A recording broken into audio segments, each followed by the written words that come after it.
need always like those desperation type thing when it's appropriate, when energy won't suffice. Yeah.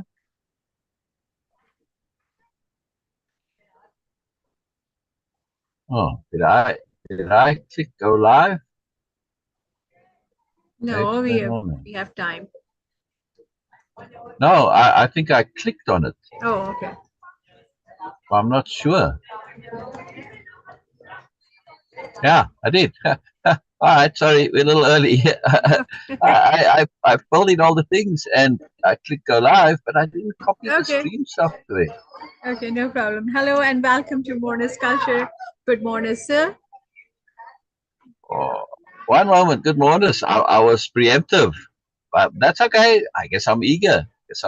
So I clicked the button a little early. But here we Yes, are. no So all problem. good, all good. Yes. Yeah.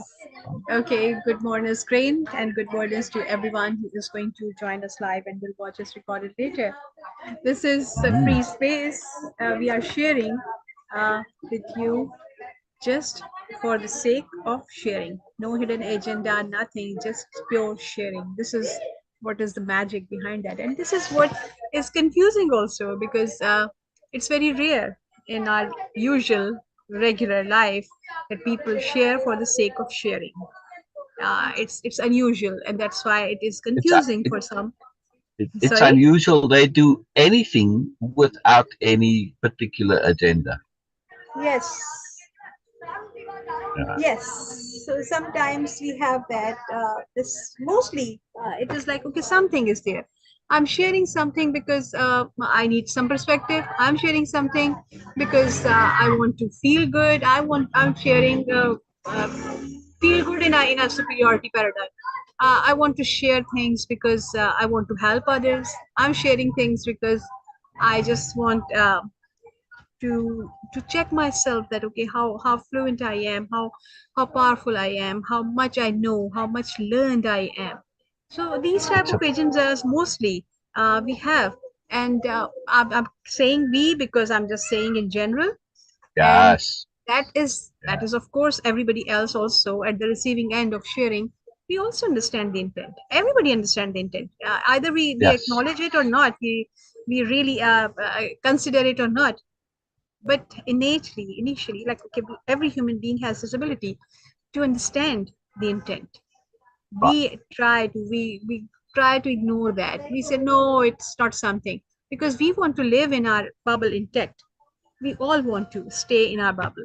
So that's why awareness sometimes, of course, it's uncomfortable. It's unbelievable. It's sometimes it is beyond our understanding and comprehension that oh, something can also be.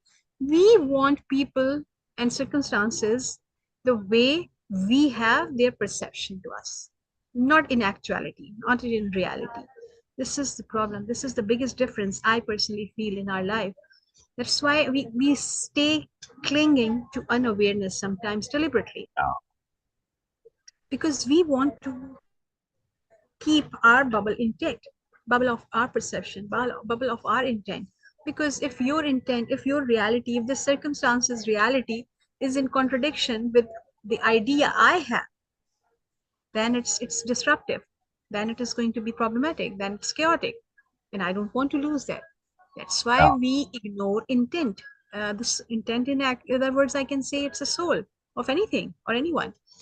So when when we ignore that, and then we say that oh, so the world is something completely different. Anyway, coming back to the point where I was saying that we all have this ability to understand the intent.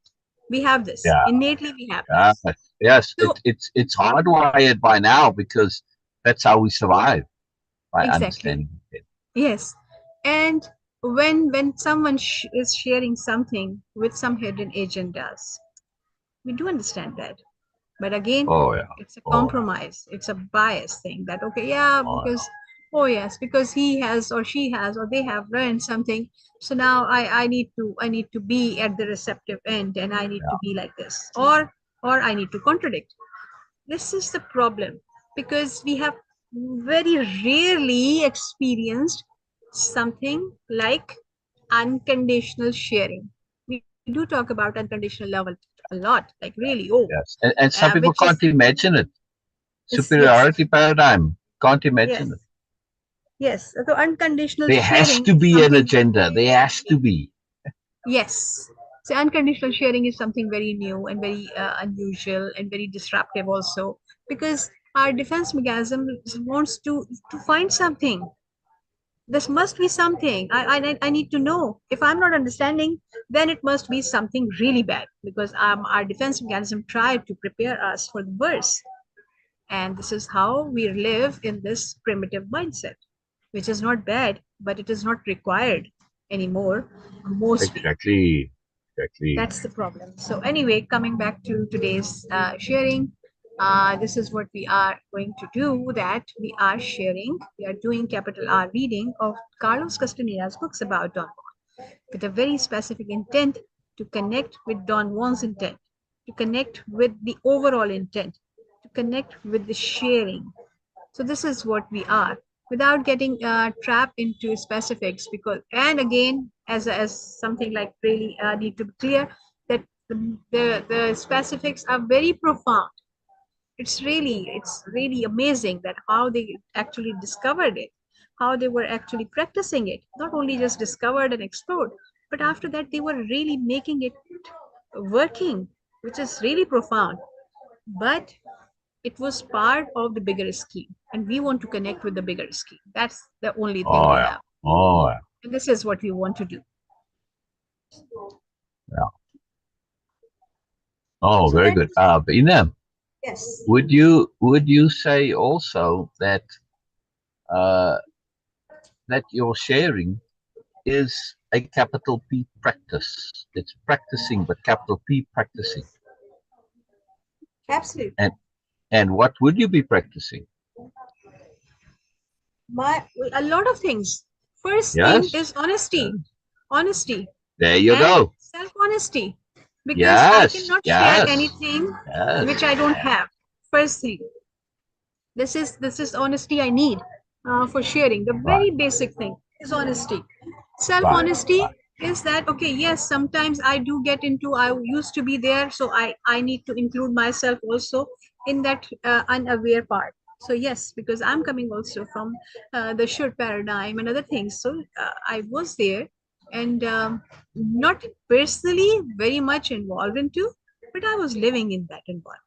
A lot of shoulds, of course. uh, What about Comparatively, expression? okay, I'm just going there. So Oh, that's why okay. I'm including, so the honesty part first. I need to be very honest, at least try my best to be as honest as I can, and self honesty, and of course my expression. Having the ability and a skill to express what you really truly want to say is a big, Yeah. huge deal. I can say things like, okay, by memorizing it, I can share things. Okay, I can say things which I don't really mean. Okay, but when it comes to sharing your thoughts really spontaneously, like this, is a big, huge deal. It Oh, cannot happen yes. if I don't Yes. have really, really inside me, if it is not really established inside my system, it's inside my thought Exactly. process, inside my thinking and feelings and Exactly. emotions.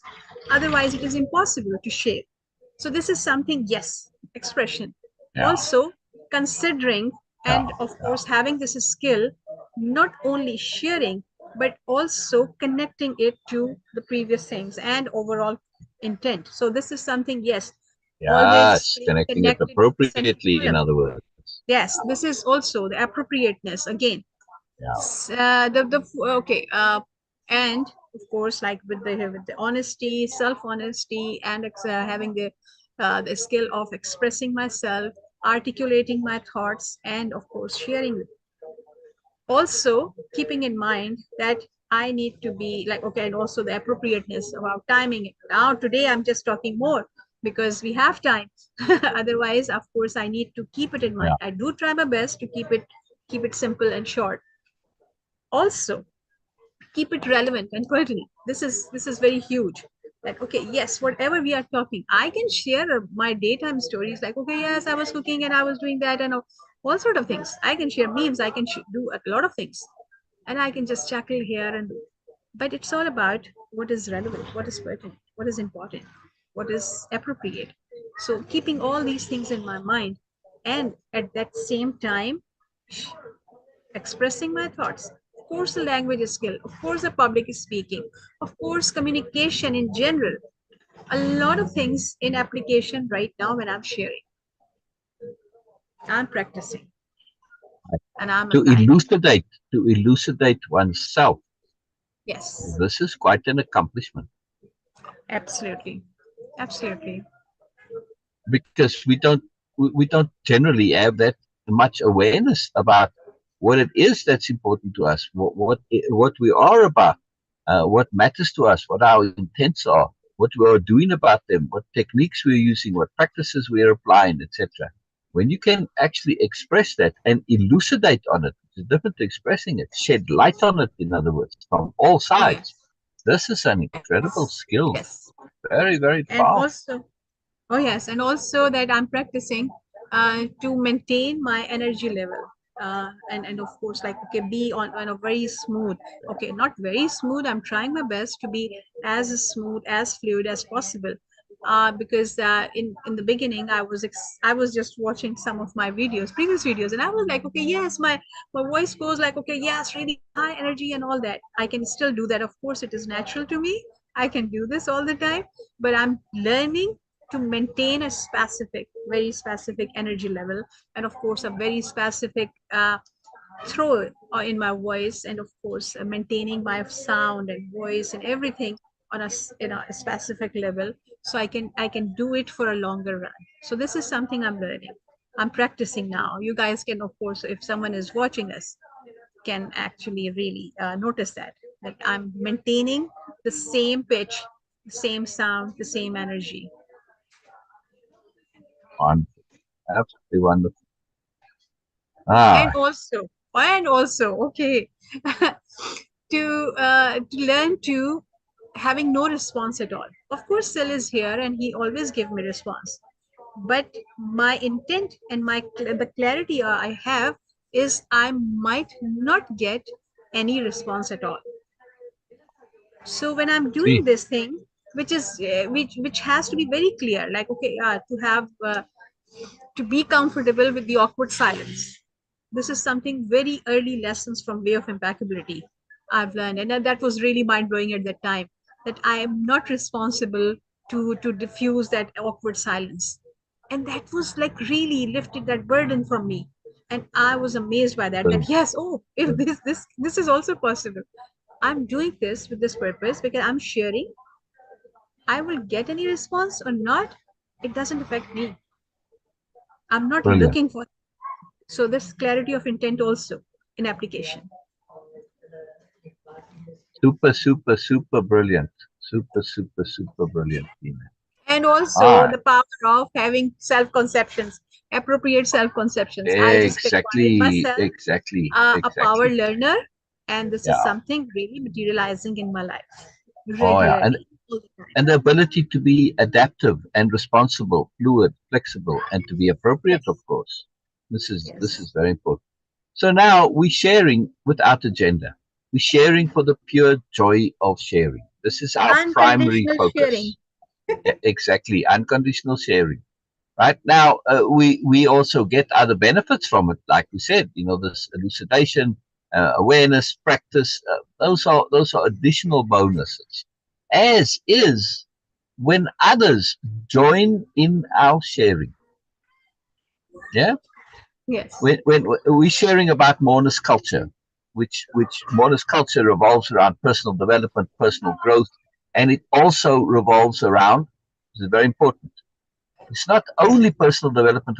You can have personal development and personal growth within the superiority paradigm context, but we are doing so in the in a Moreness paradigm context, an alternative paradigm. This is very important. In other words, we aren't doing so with an underlying agenda, which is superiority paradigm, whether you're conscious of it or not, of boosting the ego, of getting some kind of superiority, status, attention, etc. Right? That's superiority paradigm. Now we're looking to share and have others share in Moreness culture, the culture of Moreness, which is about moreness, not about superiority, not about relative superiority. It's not about being better than or that. Just simply about moreness, right? Self-enhancement, growth, learning, development, joy. Joy is a moreness, right? Joy is a moreness. But it's so we are looking for others to also share in this particular moreness culture, the intent of sharing moreness culture, right? And to obviously many going to come into this, well, I don't really know what it is. Well, find out what it is. That's we would love to answer questions on what it is, right? And this is very important. So by that's a bonus. One of those bonus intents is also for others to join in our sharing of moreness culture, which by implication they're going to share moreness culture. They have to at least get some acquaintance, find out what moreness culture is and what it's all about, which is one of the reasons we have a TV show called The Moreness Show. And you can find them, just look up The Moreness Show on the internet. You can go to Nobelia.org. There's a whole page for just The Moreness Show. And that in The Moreness Show, we are going into detail about what moreness and moreness culture is all about, right? So, what we're doing now, we are doing a capital R reading of Don Juan and what he's about through the lens of moreness culture. A capital R reading means we're going deeper, we're looking further, we're looking at the layers, we're looking at implications. And on that point, let's look at this first chapter, right? Now, the section is, it's called Stop in the World, part 1. There are 2 parts. But part 1 is the major part of the book, Stop in the World. And all of these chapters are techniques for stopping the world. Although in this one, Carlos misses the boat a little. And let's look at this a little bit from a capital R reading point of view. This reaffirmations from the world around us. So what? Carlos isn't quite getting the point here. And this little chapter, not a very long chapter, but it really doesn't make any difference. So what if you get affirmations from the world, right? Or reaffirmations? If the world is telling me the world agrees with me, right? Which is what happens here. Don Juan was doing. His intent is to break Carlos's certainty that the world works the way Carlos thinks it is. That it's all just the ordinary stuff we do and it goes according to fixed logic and rules and science and all this. He's saying there's other stuff more. So Don Juan has an intent in sharing these agreements. But Carlos is taking the superiority paradigm logic that getting an agreement is important. It isn't. What possible difference does it make to me if the world agrees with me? I've already made my decision. It doesn't help me to know whether or not, in general, my decisions are good. Does it imply if I do not get an agreement from the world that my decision isn't good? See? It doesn't really help me. This tells me, okay, that's, and also if we look at the things that were agreed to, they weren't all that monumentous, right? If I remember correctly, yeah, right. I'm just looking to see. I mean, it's still an interesting chapter because it's talking about their initial meetings, and we get to see how the relationship built, and we get to see where Carlos is coming from, right? Plants are very peculiar things, he said without looking at me. They are alive and they feel. At that very moment he made that statement, a strong gust of wind shook the desert chaparral around us. The bushes made a rustling noise. Did you hear that? Right? The leaves and the wind are agreeing with me. Plants are very peculiar things. They are alive and they feel. It's not, yes, it's important, but it's kind of a duh. You know what I mean? See what I mean? I'm making the point that if we look at this in a bit of a more overview perspective, we see that these agreements don't really matter. Yeah, they don't. Yeah. Let's see. There's another one. Perhaps there's nothing to learn about plants. because there is nothing to say about them. And again, he gets agreement from the world. All right, to me, the statement is sort of like, it's a perhaps, yeah, all right, perhaps there's nothing to learn about plants, and perhaps there is, right? Perhaps there is something to say about them. Are you getting an agreement about it? Perhaps. So what? Doesn't make any difference. Again, the agreements, to get agreements, that doesn't really help you because you've already made your decision, right? And so, or you're already involved in what you're doing. So the agreement doesn't help, disagreements would actually be more helpful. If you make a bad decision and you're on a bad course, that would be helpful. If you're already doing what you think is good, well, nothing changes, right? It doesn't help you. It may help your ego, but see, to me, it's Carlos is focusing on the wrong thing here. And Don Juan is doing something to stop Carlos's world. But that doesn't mean that getting agreements from the world is a technique to help us stop the world. Yeah. Attunement, however, that's something else. All right. This is part of attunement. But let's continue here. Are you done? You ready, Beena?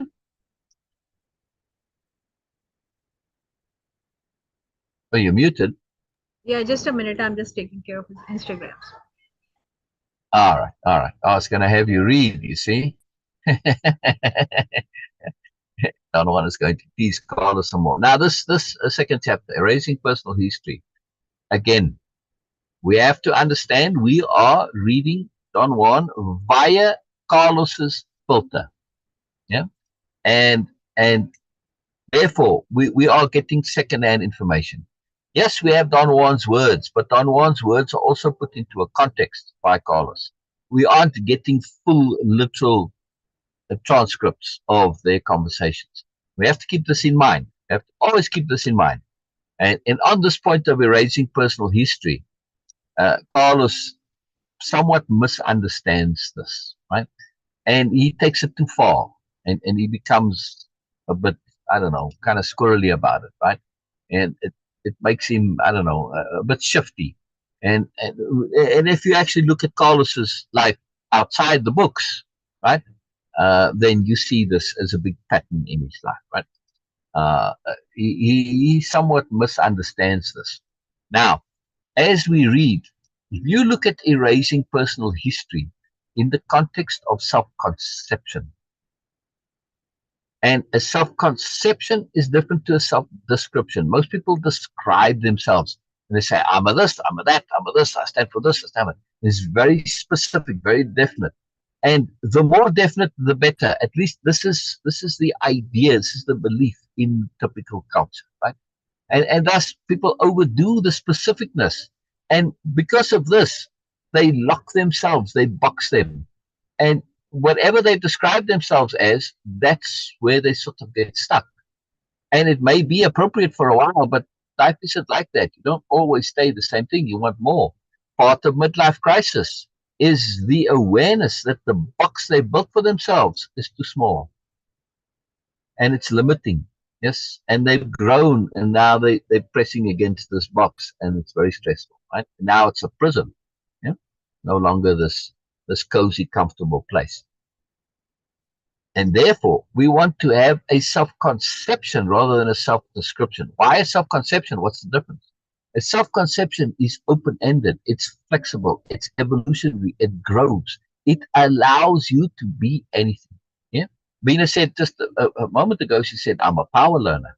That's Beena's self-conception. This is open. As a power learner, Beena can do anything, go anywhere, be anything, whatever is appropriate. Yeah. Same thing with spirit warrior, life explorer, life adventurer. Yes, doesn't matter. Whatever your conception is, and you can have multiple self-conceptions depending on the circumstance. It doesn't matter as long as it's fluid and flexible and open-ended and evolutionary. That your conception allows you to evolve. Like you could say, I'm an evolver. It's not a very nice term, doesn't sound good, doesn't have a good ring to it. A life or evolutionary explorer, okay, that sounds a bit better.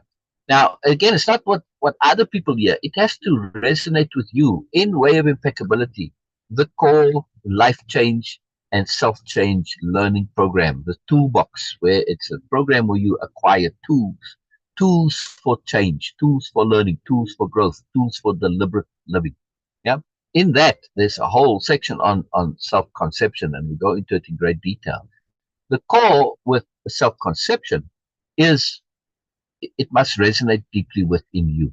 But also, and to connect it to erasing personal history, an appropriate self-conception is when you meet people and you share with them, even if they don't ask you, just comes across. You aren't by default boxing yourself to say I'm a this, I'm a this, I'm a that, right? And as you then go on in your life, anybody who knows you and becomes aware that you have a different way of thinking about yourself, right? They kind of stay alert. Oh, where you at now? What's up with you now? And they don't expect you to always behave the same. Very powerful. It's why, sometimes in comments I've had people say, oh, you know, well, I have it when people want to make friends with me, right? Where are you from? And they want to know. And I always resist that. I have ever since I've ever been on Facebook or social media, because the moment you say, "Oh, I'm from here," "Oh, I'm South African," "Oh, you're South African," and sometimes I've actually had this in face-to-face meetings with people where they just like you, their buddy, and they were racist people, right? I met them here when I was in America. Anyway, and they just assumed because you're from South Africa that you're racist. And they just started talking about the racist stuff like I'm going to be agreeing with them. Like, seriously? And I'm horrified at what I'm hearing. It's like really horrible stuff. Perceptions that people have according to labels, you see, which is why I avoid that. Right? Some things you can't avoid, like what you look like, for instance, but still, you can go a long way. So people say where I'm from, now I say I'm either from the internet or I'm from Nobelia. Well, if they don't even ask usually if I say I'm from Nobelia, they just assume it's some town or whatever, right? But if they do ask, they are going to hear that this is about mourners, right? Nobelia is a place where everybody's into mourners. Okay, wow, all right. Okay, so you're into mourners. Yeah? Now, I'm into mourners. This can go anywhere. I'm not defined. I'm not limited. Not boxed. Very important. Very, very important. Because people will really want to box you so they can get a handle on you. They're uncomfortable with things that are flexible and variable. And I'm going to resist that. I resist that. We can learn mourners from hearing, says Sher Marchman Day, who is very wonderful and has made an incredible effort to change the box that she was in. Right? I mean, not only the box that she put on herself, but the boxes that other people put on her. Yeah, and they did this in a very profound way, in a very limiting, very negative, very stressful, very painful, unhappy. But, right? And Sher went away. When you ask Sher now, what are you now, Sher? Compared to the things that you were before, those box labels. I don't think you're any of them. Yeah. What are you now, Sher? Oh, what you've done is truly something to be admired. It's a massive accomplishment to get out, to come from a bubble of unawareness, real limiting unawareness, to a bubble of awareness. It's an incredible accomplishment. I am more, says Shah. There you go. There you go. That's all you need to know. All you need to know about Shah. Nothing more. That's it. She's more. That's it. Wonderful. And now you can't say, well, Shah's this or that. No, you can't. None of that applies to Shah because she's more. Whatever your thoughts are, you want to limit her. And why do people want to limit and box you? Because superiority paradigm. Once they can box you, then they can find a way to make themselves higher. But they first have to know what to be higher to. See? It's just all BS, all absolute BS, all absolute BS.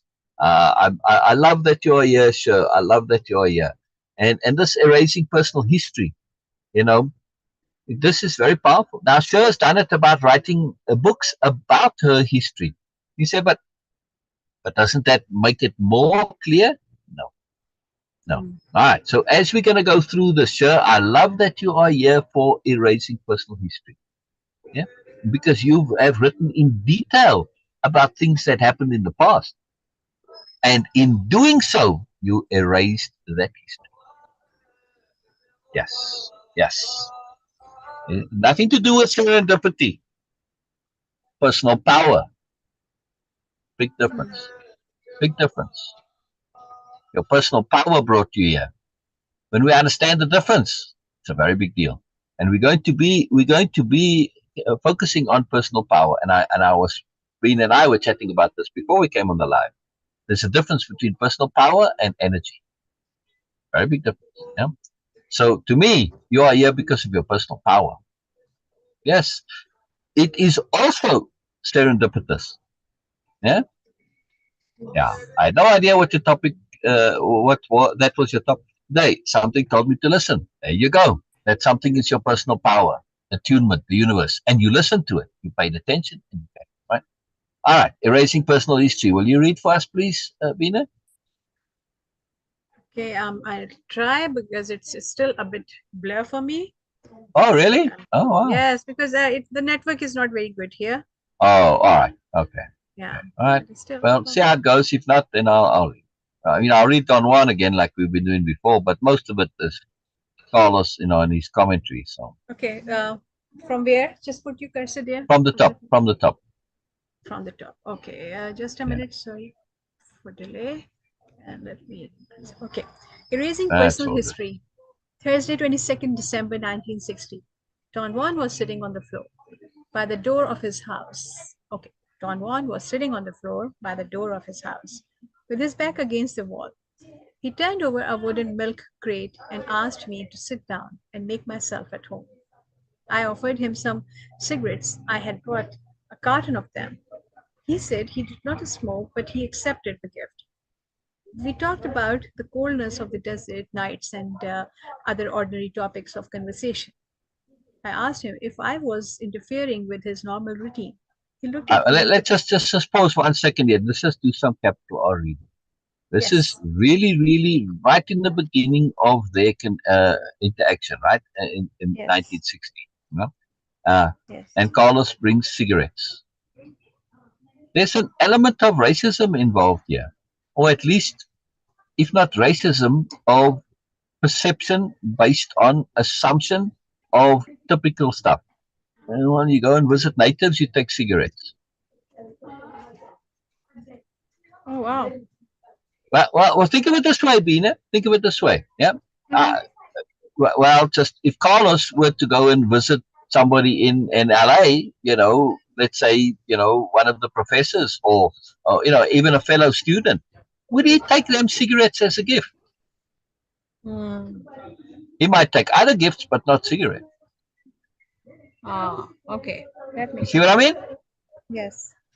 Yeah, yeah. Maybe if you go into a jail, you'll take somebody's cigarettes because in prisons, even if they don't smoke, cigarettes are like currency. Okay, yeah. Hmm. Or even maybe somebody who's in the military. But then again, you would only give it to them if they were a private. I don't think you would give an officer cigarettes. You see what I'm saying, Beena? An implied, implicit connectivity to this. Uh, uh, Yes. Carlos's agenda, he's not specifically looking to be superior or biased. It's just part of that's what you do. He's not specifically thinking about it. But yet, if we pay attention, we can see, oh, well, why cigarettes specifically? Yeah, isn't that really interesting? Just Yes. just noticing this kind of thing, it's a good skill to develop, right? Because Mhm. now that I pointed out, it becomes obvious. Let's ask Syl, right? I mean, Syl, Mhm. have you ever given cigarettes as a gift to anybody? Oh, Syl says I'll be back. Never mind, Syl. Okay. Well, I like to test my perceptions here, but I'm pretty sure in this case that what I'm saying is accurate because there's much evidence for it, right? And especially because Don Juan is a native American. Yes, and he is in a primitive environment relative to what we typically think. I mean, look, the chair is a milk crate, right? A wooden box. There are no seats, right? So Carlos, in his mind, automatically via association, via assumption, yeah, Carlos is creating a personal history for Don Juan based simply on his environment. Yeah. You see what I mean? And because of the Yes. environment, yes, a poor guy, he's got nothing. Well, poor people smoke and you give them cigarettes. And I mean, in colonial times, he probably would have brought beads with him.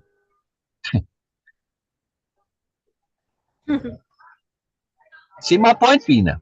Yeah, Yes. it's on that same scale. Yeah? Again, say, well, yeah, but he doesn't know that Don Juan smokes, but he brings cigarettes. It's an assumption. All right, in the '60s, everybody smoked, right? It was amazing. It was really amazing. Literally everybody smoked. I grew up with it in the '70s. We're still even like that, right? I mean, my father smoked in his surgery, for cracky's sake. Yep. Just, preposterous, right? And he would tell people smoking is bad for you, but he smoked. Like, anyway, it's most amusing. We need to cultivate this ability to look at implications because, of course, we don't want to be doing the same thing. We don't want to be inadvertently biased, prejudicial, negative. Again, Carlos isn't doing this deliberately. It's just, he's just going with, well, that's what you do. Thoughtlessness, yes, mindlessness. We don't want to be doing that, right? All right. Please continue, Beena. Okay, my background is noisy if it is going to be a problem. Oh, yeah, all right. Okay, I'll read. All right, okay. I offered him some cigarettes. I brought a carton of them. He said he did not smoke, but he accepted the gift. I love this Don Juan. Like, hey, you want to give me a gift? I'll find a use for it, Just, and he doesn't get offended by it either. He understands Carlos is in a bubble, and he's clueless about many things. Okay, so not a problem, right? We talked about the coldness of the desert nights and other ordinary topics of conversation. I asked him if I was interfering with his normal routine. He looked at me with a sort of frown and said he had no routine and that I could stay with him all afternoon if I wanted to. Okay? And he said he had no routines. This is going to come up later. Very important point here, right? It's just so casually said there. Yeah. Again, Carlos probably said, "Well, you're poor, you got nothing to do, and well, okay, that's why you got no routines." There's no emphasis here from Carlos because in his mind, he's not. He can't imagine that this is a sophisticated, deliberate strategy. Sophisticated, deliberate strategy. Right? We'll get to it later on. Very important strategy. Very, very powerful. it's part of erasing personal history. Okay? If you have routines, you're always known factor. And if you're a known factor, then, well, how are you going to evolve? See? Part of evolution is discovery and surprise. Oh, new. Oh, right. Very important. Very important. So it's a simple thing, but very important. I prepared some genealogy and kinship charts that I wanted to fill out with his help. This is pure academics, right? This is Carlos the anthropologist, right? Genealogy and kinship charts, right? This is filling it out. Gotta have all the paperwork and the bookwork. This is absolutely the epitome of boxing, yeah? I had also compiled from the ethnographic literature a long list of culture traits that were purported to belong to the Indians of the area. I wanted to go through the list with him and mark all the items that were familiar to him. Right? This is now purported cultural traits. Talking about boxing, even like this is the epitome, the ultimate of boxing. Yes. Supposedly people from this do this and this, and that way you can go back and say, yes, well, if you're a Yaqui Indian, this is how you are. If you're this and that, this is how you are. Yeah. I mean, seriously, But of course, we had said that to Carlos to say, well, what are the ethnographic traits of a Los Angelian? And then ask him the questions. Do you fill in all these boxes? No, it becomes ridiculous, right? Anyway, I began with the kinship charts. What did you call your father? I asked. I called him Dad, he said with a very serious face. I felt a bit annoyed when I proceeded on the assumption that he had not understood. All right. Anyway, I showed him the chart and explained that one space was for the father and another space was for the mother. Right? I gave as an example the different words used in English and in Spanish for father and mother. I thought that perhaps I should have taken mother first. What did you call your mother? I asked. I called her mom. He replied in a naive tone. What words did you use to call your father and mother? How did you call them? I said, trying to be patient and polite. He scratched his head and looked at me with a stupid expression. Carly, you got me there. Let me think. After a moment's hesitation, he seemed to remember something, and I got ready to write. Well, he said, as if we're involved in a serious thought. How else did I call them? I called them, hey, Dad, hey, Mom. I love it. I laughed against my desire. His expression was truly comical, and at that moment I did not know whether he was a preposterous old man pulling my leg or whether he was really a simpleton. Using all the patience I had, I explained to him that these were very serious questions and that it was very important for my work to fill out the forms. I tried to make him understand the idea of genealogy and personal history. Yeah, Carlos, sorry, but bullshit is very hard to explain when you take your bullshit seriously and you try to explain to somebody, it implodes, right? It's very different. So just pure BS here. What were the names of your father and mother? I asked. He looked at me with clear, kind eyes. Don't waste your time with that crap, he said softly but unsuspected voice. I did not know what to say. It was as if someone else had uttered these words. A moment before, he had been a fumbling, stupid Indian scratching his head, and then, instant, he had reversed the roles. I was the stupid one, and he was staring at me with an indescribable look that was not a look of arrogance, or defiance, or hatred, or contempt. His eyes were kind and clear and penetrating. You were talking about practicing honesty. Here is an excellent example of Don Juan implementing pure honesty. He was just being honest. He wasn't trying to put Carlos down. It is crap, and he was saying so. Right? His eyes were kind and clear and penetrating. I don't have any personal history, he said after a long pause. One day I found out that personal history was no longer necessary for me, and, like drinking, I dropped it. I did not quite understand what he meant by that. I suddenly felt ill at ease. I reminded him that he had assured me that it was all right to ask him questions. He reiterated that he did not mind at all. I don't have personal history anymore, he said and looked at me probingly. I dropped it one day. I felt it was no longer necessary. I stared at him, trying to detect the hidden meaning of his words. How can one drop one's personal history? I asked in an argumentative mood. One must first have the desire to drop it. Again, as I said before, motivation is the key issue. And then one must proceed harmoniously, top it off. Why should anyone have such a desire? I disclaimed. Yeah, in Carlos's world, this is like, man, it's preposterous, right? Why would anybody have such a desire? I had a terribly strong attachment to my personal history. My family roots were deep. I honestly felt that without them, my life had no continuity or purpose. Perhaps you should tell me what you mean by dropping one's personal history, I said. To do away with it, that's what I mean, he replied. I insisted that I must not have understood the proposition. Take, for instance, I said, you are a Yaqui. You can't change that. Am I? He asked, smiling. How do you know that? Yeah. Likewise, people want to insist I'm a South African. How do you know? Yeah, but you got an accent. No, a lot of people mistake my accent for this, that, and the other. And I may have grown up in a South African community right here in America. May have grown up on a farm. My parents were from South Africa. Yeah.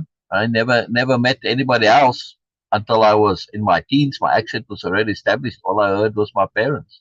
And maybe there were other South Africans that came to live. Yeah. It means nothing. Yeah. It means nothing. I teased my guys at the store one day with this, right? They wanted to insist on this. I said, remember during the Cold War, the time that I grew up? Yeah. You remember how the Russians would train their agents? Vaguely. Well, what the Russians did is because they realized that, when you send over your agents, your accent gives them away and cultural things. So what they did was they built American towns. Yeah? And in those American towns, they took the agents as children, they sent them there and they grew up in the towns. But here's the problem, right? So that they tried that, but that didn't work either. Why? Because there are so many subtle little differences and nuances in a culture that if you don't grow up in it, you miss it. So then they said, well, let's change it. Let's find some other culture, right, which people don't really know about, but where you can possibly be from. And now you are not Russian. So, for instance, let's create a South African culture. And let's train these agents to be, grow up in the South African culture. If they're in America and they get things wrong about South African culture, American culture, how are you going to know? Well, if they get it wrong about American culture, you understand because they're South African. But you have no idea what South African really means. So, they have a lot of leeway to get things wrong. They have to be more or less. Genius. Makes for excellent spies. Oh my God. And I said this like really seriously. And I had them doubting. My guys, they were fun. Right? And they were like, well, could this be? Because I really laid it on thick, I said, you see, you don't know. It could be, it could not be. Yeah, it's kind of preposterous on the one hand, but on the other hand, it's also quite plausible. You have no idea. I said, of course, with the fall of the whole Soviet Union thing, now we can do whatever we like. But my point was that they assume what they know, really know, right? And this is very helpful, very powerful. Yeah, very, very powerful. It's quite marvelous. It's quite marvelous. Just, we have to be careful with assumptions, which is why this whole thing of where you're from, it means nothing. It's just absolute nonsense. And people say, yeah, but, I can find your sister and all this and confirm. Well, how do you know that they aren't part of that same community and they all feed upon each other? This is just the most fabulous backstory. Yeah. So when I go check and then I find and I get verification, now I know it to be true. Well, if we're all Russians in the same Russian village, come on, create the past. They may even have made a village in South Africa, yeah, and imported the people there. Who knows? Anyway, I just love this idea. I don't know if the Russians ever actually did that or not. Stuff that I just hear through books and spy movies and whatever. But from what I do know of the Cold War, this would not surprise me if they did something like that. But it's pointless. Again, if you do go and ask my siblings about me, I guarantee you that I can say things to you and ask them, do you know? And they didn't know what I was going on inside me. Likewise, did I know what was going on inside them? No. So, what people, especially in your childhood, think you are and what you actually are, it's meaningless, right?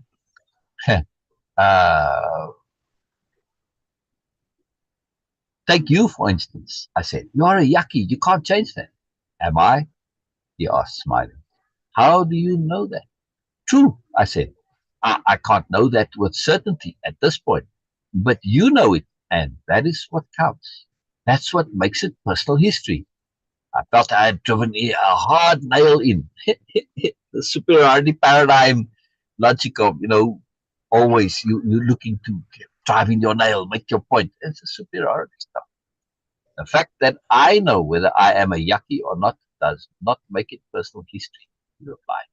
Only when someone else knows that does it become personal history. And I assure you that no one will ever know that for sure. I had written down what he had said in a clumsy way. I stopped writing and looked at him. I could not figure him out.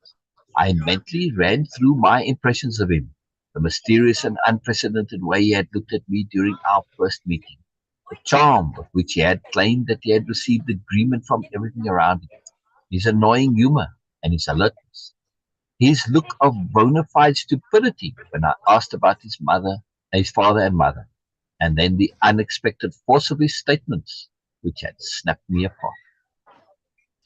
You don't know what I am, do you? He said as if he were reading my thoughts. You will never know who or what I am because I don't have a personal history. He asked me if I had a father. I told him I did. I said that my father was an example of what he had in mind. He urged me to remember what my father thought of me. Your father, yeah, this is a very cool point here. Your father knows everything about you. So he has you all figured out. He knows who you are and what you do. And there is no power on earth that can make him change his mind about you. Don Juan said that everybody that knew me had an idea about me, and that I kept feeding that idea with everything I did. Beena, any comments? Sure, any comments on this before we continue? Continue, because I'm having trouble with this one. All right, no problem. Sure, any comments? Oh, maybe she's not back yet. All good, all good. Don Juan said that everybody that knew me had an idea about me, and that I kept feeding that idea with everything I did. Don't you see? He asked dramatically. You must renew your personal history by telling your parents, your relatives, and your friends everything you do. On the other hand, if you have no personal history, no explanations are needed. Nobody is angry or disillusioned with your acts. And above all, no one pins you down with their thoughts. This is very key. This is why, especially now in our age, in this media age where we are sharing ourselves, it is more important than ever to have a self-conception which is fluid and flexible and more. People are still going to try and box you and pin you, but they're not really going to succeed, and they won't be able to pin you down with their thoughts. Even when they try really hard, as we've seen some people try and do, right, Beena? With people we've interacted with. They try really hard, but they cannot do it. Even though they're trying to put you here, trying to, yeah, but you this, and this is your influence and that. They can't do it, right? And unsuccessful. It's a bit frustrating for them. But that's the magic, right? Because we aren't something that is pinnable, because we are a moreness in process. Yeah? We are continually changing and shifting and adapting. Yes, things may stay same, in the short term, but in the overall, you can't say, yeah, because we are always about appropriateness, and appropriateness changes and varies. Yeah? That's very, very powerful thing, this, and no one can pin you down with their thoughts. It's very powerful. Suddenly, the idea became clear in my mind. I had almost known it myself, but I have never examined. Not having personal history was indeed an appealing concept, at least on the intellectual level. It gave me, however, a sense of loneliness which I felt threatening and distasteful. The superiority paradigm obsession with loneliness causes loneliness. The assumption that loneliness is the biggest, most horrible, most negative thing, because in superiority paradigms, all about attention. It's all about acclaim, approval, etc. Thus, your life is a function of others. And of course, in superiority, they don't think, but now my happiness is dependent on others. Makes it very vulnerable. It's ridiculous. It's absurd when you think it out. It all implodes. Yeah. But when you realize this, and you understand independence of being, you cannot possibly be lonely. Being alone, so what? I have independence of being. I am capable of being on my own and enjoying being on my own. I like being with myself. I have learned how to feel and choose my moods, which means what difference does it make? Yeah, I can choose my mood. I choose to feel good. End of story. Yes, sometimes I have external forces that impinge upon me, like smells. Yeah, I may smell good to myself, and I, genuinely smell good.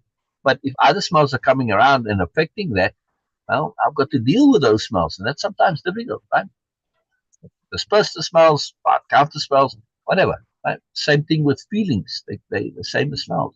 So yes, even though I can mood shift and mood change, sometimes I'm still affected by those, like I'm affected by the smell. Right?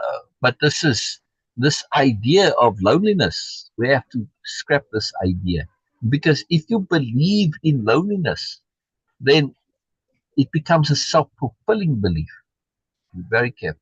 Right? Very, very careful. I will look at Carlos. He just, this idea of suddenly, if I'm not doing all of this stuff to maintain my image, well, then I won't have all this connectivity with people, and I'm going to be alone. And if I'm going to be alone, I'm going to be lonely.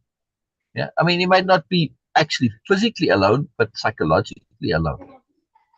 It's really sad. It really, really sad. Yeah. Not having personal history was indeed an appealing concept, at least on the intellectual level. It gave me, however, a sense of loneliness, which I found threatening and distasteful. I wanted to discuss my feelings with him, but I kept myself in check. Something was terribly incongruous in the situation at hand. I felt ridiculous trying to get into a philosophical argument with an old Indian who obviously did not have the sophistication of a university student. Yeah, Carlos says it directly, and credit to him, because this is Carlos, the author, now going from his notes, making a point about how, uh, how racist Carlos was. Yes, not in a direct way. He's not deliberately having this, but it's just something that it's a cultural absorption, right? He's a student. Obviously, he's more sophisticated, than an poor old Indian. Yes. Yeah. Somehow he had led me away from my original intention of asking him about his genealogy. I don't know how we ended up talking about this, when all I wanted was some names for my charts. I said, trying to steer the conversation to the topic I wanted. It's terribly simple. The way we ended up talking about it was because I said that to ask questions about what's past is a bunch of crap. My mom doesn't forget. And it doesn't shy away from that awkwardness that caused Carlos to feel uncomfortable. Like, his tone was firm. I felt there was no way to make him budge. So I changed my tactics. See, Carlos still in the superiority paradigm stuff. Tactics, manipulation. Is this idea of not having personal history something that the Yakis do? I asked. It's something that I do. Where did you learn it? I learned it during the course of my life. Did your father teach you that? No. Let's say that I learned it by myself, and now I'm going to give you its secret, so you won't go away empty-handed today. He lowered his voice to a dramatic whisper. I laughed at his histrionics. I had to admit that he was stupendous at that. The thought crossed my mind that I was in the presence of a born actor. Write it down, he said. He said patronisingly. Why not? He seemed to be more comfortable writing. I looked at him and his eyes must have betrayed my confusion. He slapped his eyes and laughed with great delight. It is best to erase all personal history, he said slowly, as if giving me time to write it down in my clumsy way, because that would make us free from the encumbering thoughts of other people. Because that would make us free from the encumbering thoughts of other people. Yeah? In other words, be in such a way that nobody knows exactly what you are. It's not that you're trying to be evasive or shifty, but because you yourself do not want to know exactly who and what you are. The moment you do, you become stuck on that. That's a limitation. You are a process. You are not a endpoint. Yes. Which is why in Way of Impeccability, this point comes up. You are process. Yes. You are a Moreness. And a Moreness is, there's always more to a Moreness, right? Always more to a Moreness. It doesn't just get stuck. The moment it stops having more, come into it and stops changing and evolving, well, then it stops being a Moreness. Then it becomes a something. Yeah, makes sense? It is best to erase all personal history, he said slowly as if giving time for me to write it down, because that would make us free from the encumbering thoughts of other people. I could not believe that he was actually saying that. I had a very confusing moment. He must have read my face, read in my face my inner turmoil and used it immediately. Before we go on to this point here, right, I want to make a very big point. Carlos's personal history. I'm a student. I'm a sophisticated student. On top of that, right? And because he's studying anthropology, and he's like, to him he's very sophisticated. That is that personal the history. It limits Carlos in his own thinking. Why? Because it creates a bubble filter. Everything that he does is perceived through this filter. Look at him. I'm the sophisticated student. Don Juan is the simple, old, unsophisticated Indian. And because of this, we see how often he cannot perceive what's going on because he's got this filter on. So personal history not only puts a filter on other people, but it also puts a filter on yourself. And that's the most important point. Yes. Because people are going to think what they think. And if you're anywhere in the internet, especially if you're doing things that, like you're an author, right? And you publish books, some people are going to like it, some not. And, I mean, somebody left negative feedback because they said there was a grammatical error in the title, and there's no grammatical error in the title. But in their mind, this is a big negative. And seriously, anyway. So I'm just saying, people are going to think things what they're going to think, and little we can do about it. And, they have no idea what's going on, but they come with their opinions. People are enormously enamored with their opinions, but it's yours that matter. We don't want to fall into the same traps of seeing things via a perceptual bias, a filter, in other words, right? We don't want to be seeing the whole world as always being purple or green or whatever because we've got a green filter on our glasses. Yeah, it's distorting, it's disruptive. And the same way, when you have this, I'm sophisticated, I'm superior, and people who aren't sophisticated, and this, they must be stupid, by mentality of opposites. You end up having these complete utter misperceptions. And look at Carlos. Luckily, Don Juan sticks with him. But if Don Juan had not gotten an understanding via attunement, a clear directive that he was to take on Carlos as an apprentice, he would have just ignored Carlos, and Carlos would never have, he wouldn't even have really gotten into a meeting with Don Juan.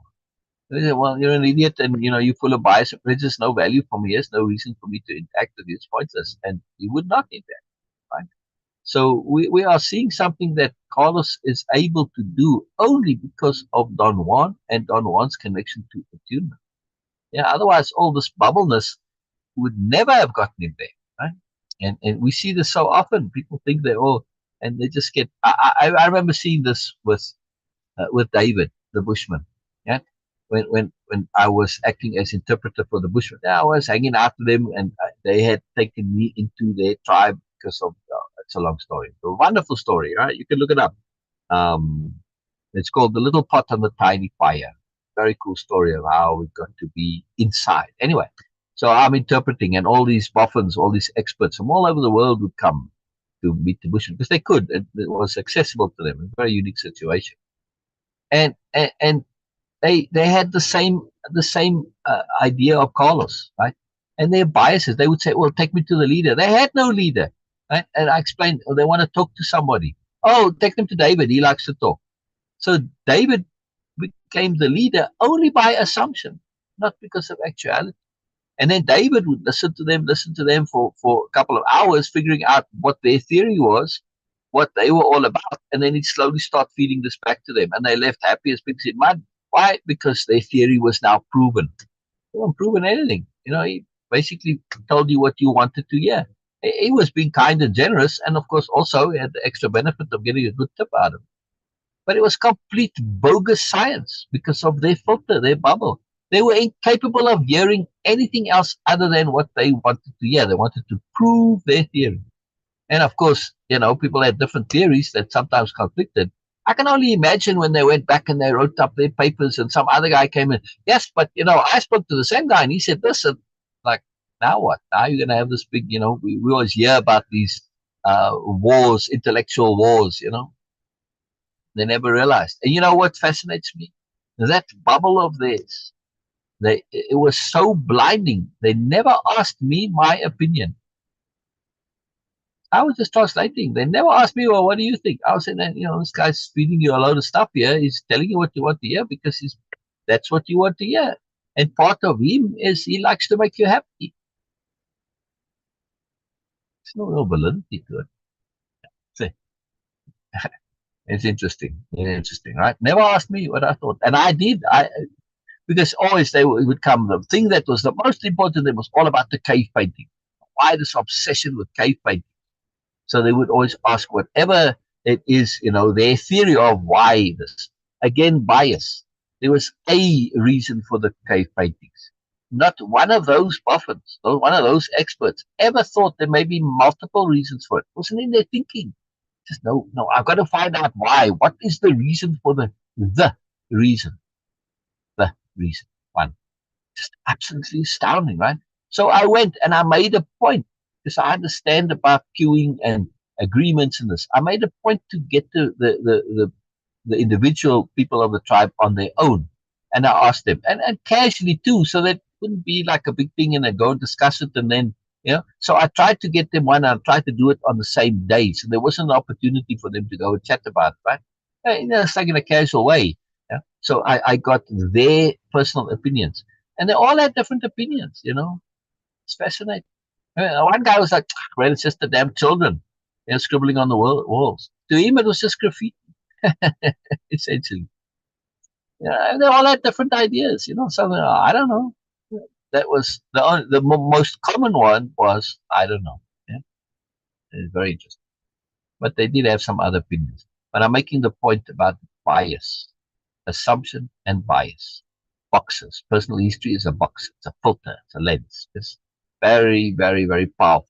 We want to avoid this so that we can start to see past this focus, past the box. I could not actually, because it makes us free from the encumbering thoughts of other people. I could not believe that he was actually saying that. I had a very confusing moment. He must have read in my face my inner turmoil and used it against me. Take yourself, for instance. Right now, you don't know whether you are coming or going, and that is so. Because I have erased my personal history, I have, little by little, created a fog around me and my life.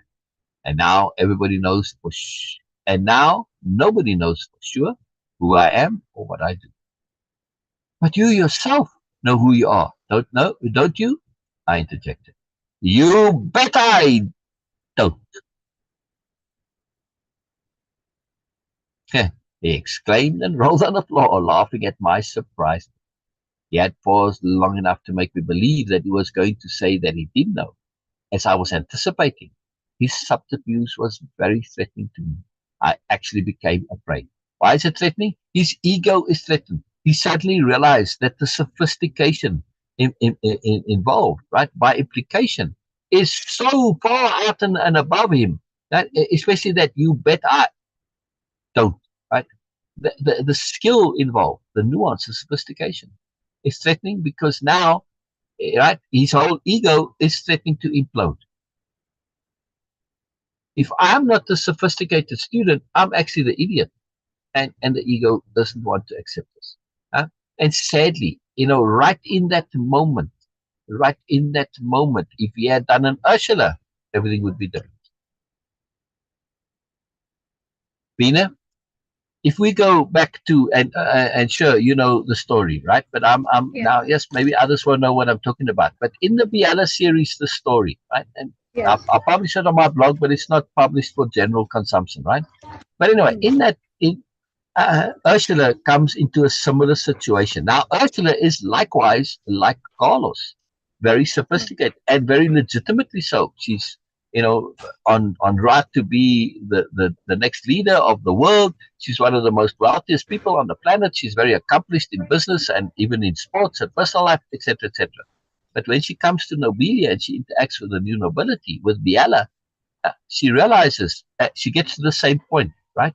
She gets to this exact same point of an awareness that, oh my God, like, I'm out of my element here. These people are more sophisticated. But she doesn't do what Carlos does. She doesn't double down and try to hold on to and cling like Camillus, another character in the story. He clings. But Ursula says, the only thing I can do is to become the student, to become the apprentice. Right? Beena? Yes. And this moment right here, this is an Ursula moment. Yeah? Mm. It's an Ursula moment. Yeah. Sure, to her great credit, another reason why I admire Sher. Sher came to the same point and recognized it. Yes. And also did the Ursula. Right? Yes. Very powerful. Very, very powerful. Very, very powerful. Right? His subterfuge was very threatening to me. What subterfuge? You were about an expectation, and he simply played on your assumption. Yes, and made an emphasis point to not do what you were assuming. If he just said, "Yeah, you bet I don't," or "No, I don't," it wouldn't have been as emphasized. He was using emphasis very sophisticated. Yeah, see all the implications here. Wonderful, wonderful, wonderful. uh, he paused long enough to make me believe he was going to say with her that. That is the little secret I am going to give you today, he said in a low voice. Nobody knows my personal history. Nobody knows who I am or what I do. Not even I. He squinted his eyes. He was not looking at me beyond me. Sorry, he was not looking at me, but beyond me over my right shoulder. He was sitting cross-legged. His back was straight, and yet he seemed to be very relaxed. At that moment, he was the very picture of fierceness. I fancied him to be an Indian chief, a red-skinned warrior in the romantic frontier sagas of my childhood. I could sincerely say that I liked him a great deal, and in the same breath, I could say I was deadly afraid of him. He maintained that strange stare for a long moment. How can I know who I am when I am all this? He said, sweeping the surroundings with a gesture of his head. Then he glanced at me and smiled. Little by little, you must create a fog around yourself. You must erase everything around you until nothing can be taken for granted, until nothing is any longer for sure, for real. Your problem now is that you're too real. Your endeavors are too real. Your moods are too real. Don't take things for granted. You must begin to erase yourself. What for? I asked belligerently. It became clear to me then that he was prescribing behavior for me. Oh my God, how preposterous! How dare this Indian tell me what to do? All my life, I reached a breaking point when someone attempted to tell me what to do. And the mere thought of being told what to do put me immediately on the defensive. You said you wanted to learn about plants, said Tom. Do you want to get something for nothing? What do you think this is? We agreed that you would ask me questions, and I'd tell you what I know. If you don't like it, there's nothing else we can say to each other. His terrible directness made me feel peeved, and begrudgingly I conceded that he was right. Let's put it this way then. If you want to learn about plants, there's really nothing to say about them. You must, among other things, erase personal history. How? I asked. Begin with simple things, such as not revealing what you really do. Then you must leave everyone who knows you well. This way, you'll build up a fog around yourself. But that's absurd, I protested. Why shouldn't people know me? What's wrong with that? What's wrong is that once they know you, you are in a fair, taken for granted, and from that moment on, won't be able to break the tie of their thoughts. I personally like the ultimate freedom of being unknown. No one knows me with steadfast certainty. But that would be lying. I'm not concerned with lies or truth. I'm not concerned with lies or truth, said severely. Lies are lies only if you have personal. Very interesting point, yes? I argued that I did not like to deliberately mystify people or mislead them. His reply was that I misled everybody anyway. Yeah, when you're into the whole BS culture of superiority and all that, you're always misleading people because you're always pretending you're this, you're pretending you're more, you're pushing yourself, selling yourself. Right? The old man had touched the sore spot in my life. I did not pause to ask what he meant by that or how he knew that I mystified people all the time. I simply reacted to his statement, defending myself by means of an explanation. I said that I was painfully aware that my family and my friends believed I was unreliable, when in reality, I had never told a lie in my life. You always knew how to lie. The only thing that was missing was that you didn't know why to do it. Now you do. I protested. Don't you see that I'm really sick and tired of people thinking that I'm unreliable? But you are unreliable. He replied with conviction. Damn it, man, I'm not. Wow, I was getting, wow. My mood, instead of forcing him into seriousness, made him laugh hysterically. I really despised the old man for all his cockiness. Unfortunately, he was right about it. After a while, I calmed down and he told me. When one does not have personal history, nothing that one says can be taken for a lie. Your trouble is that you have to explain everything to everybody compulsively, and at the same time, you want to keep the freshness, the newness of what you do. Well, since you can't be excited after explaining everything you've done, you lie in order to keep on going. I was truly bewildered by the scope of our conversation. I wrote down all the details of our exchange in the best way I could, concentrating on what he was saying, rather than pausing to deliberate on my prejudices or on his meanings. Yeah, if Carlos stops and thinks here, his world is going to implode. Yeah, from now on, you must simply show people whatever you care to show them, but without ever telling exactly how you've done. I can't keep secrets, I exclaimed. What you are saying is useless to me. Then change, he said, cutting me in with a fierce glint in his eyes. Then change. That's it, all there is to it. He looked like a strange wild animal. And yet he was so coherent in his thoughts and so verbal. My annoyance gave way to a state of irritating confusion. My annoyance gave way to a state of irritating confusion. You see, we only have two alternatives. We either take everything for sure and real, or we don't. If we follow the first, we end up bored to death with ourselves and with the world. If we follow the second and erase personal history, we create a fog around us, a very exciting and mysterious state in which nobody knows where the rabbit will pop up, not even ourselves. And this is crucial, right? If we follow the second and erase personal history, we create a fog around us, a very exciting and mysterious state in which nobody knows for sure where the rabbit will pop up, not even ourselves. How often have you not been surprised by yourself, by your own moreness? Sure, same question for you. How often have you been surprised at your own moreness, surprised by yourself? Beena? You're muted. Oh, all right. Maybe stuff going on there. Never mind. All right. This is very key. Well, I know this is happening. This because it's something Beena and I discussed in great detail long before reading this, because part of Way-Of-Impeccability. You want to learn to be able to be surprised by yourself. It's an accomplishment, because when that happens, you are truly now starting to be free from the baggage of life. The stuff you've accumulated.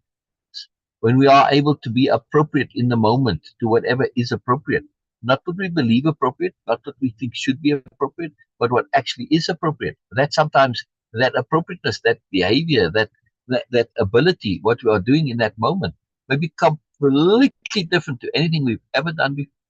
It may even be completely contrary and at odds with how we've always behaved in our lives. And we surprise ourselves. Huh? Yeah, I mean, I know when basically I threw Beena into the deep end one day and she was swimming, no problem. Not struggling to swim, she swam no problem. And this surprised her that it was so simple, so effortless, so easy, and so joyful. Now it's a fantastic surprise that has stayed with Beena and it's transformative. Big deal. Very big deal. And I know likewise the same has happened to Syl. So you basically step up. Yeah, right, Beena? Yes.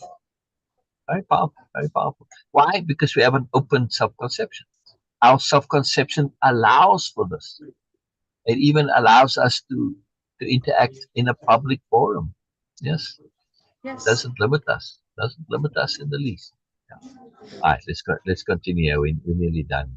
We are almost like, okay, we are already. Yes, yeah, but done. this is the end here. So let's just go to the end. We've got one more paragraph, right? Okay. Yeah, not even ourselves, right? Nobody knows where the rabbit will pop out, not even ourselves. I contended that erasing personal history would only increase our sensation of insecurity. When nothing is for sure, we remain alert, perennially on our toes. It is more. It is more exciting to know which bush the rabbit is hiding behind than to behave as though we know everything.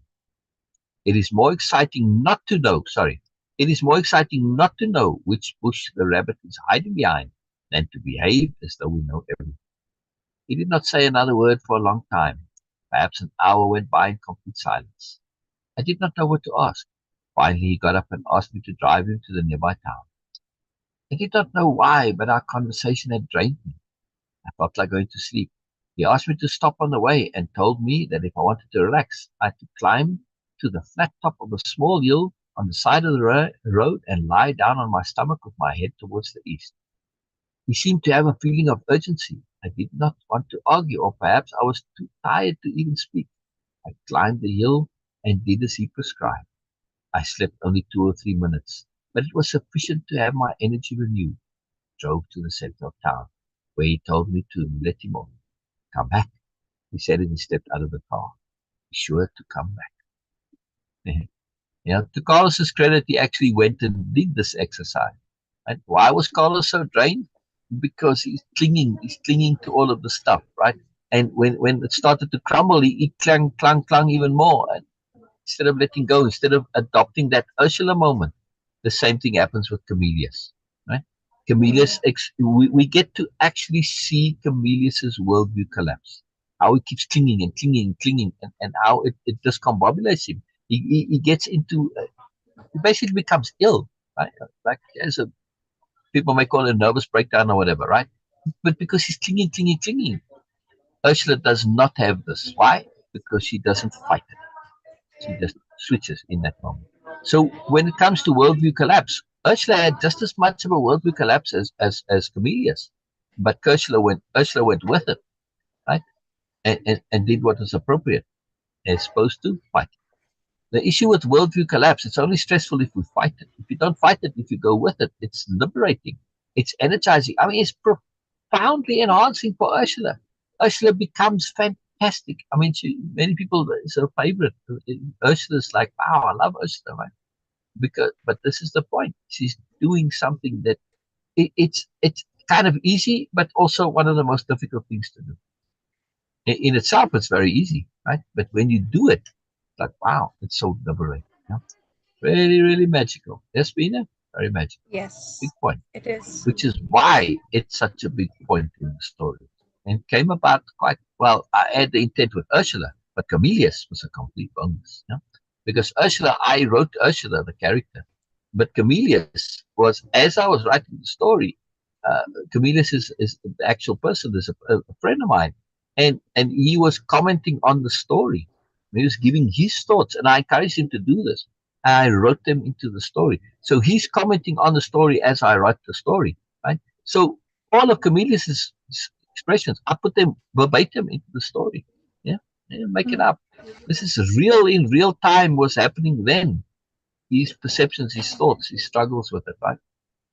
I enfolded it into the story. It's quite difficult to do, by the way, but it's kind of a different writing technique. It's very powerful, very, very powerful.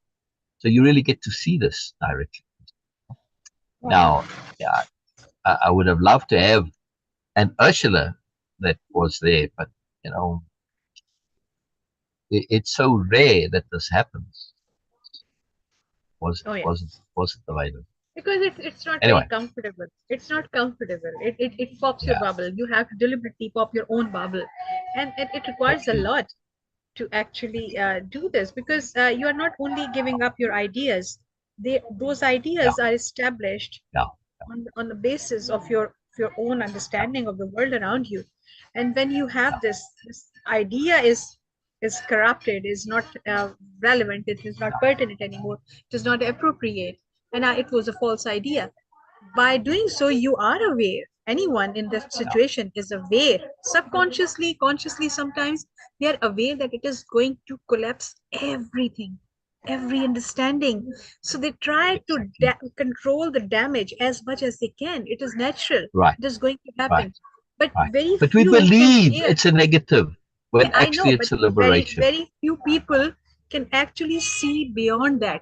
What if this worldview collapse? I'll be a new person. I'll start from scratch. Starting from Exactly, scratch exactly, sounds a bit like, oh, really, exactly, really hectic, but actually it is exactly. not. I have Exactly. experienced that in my life so many times, and it is going Yeah, to happen, of course, in yeah, future also, and it is happening right now in this moment also. That yeah. your When ideas, we, yes. oh, go ahead, sorry. No, go ahead, sorry, I I interrupt. was Sorry. saying that, okay, when we go through any kind of any type of any intensity of a worldview collapse, what is happening? It is a renewal. There is always universe is geared to fill space, and when you will Nature create a abhors a space, vacuum. yes. So when you will create a space, universe will fill it.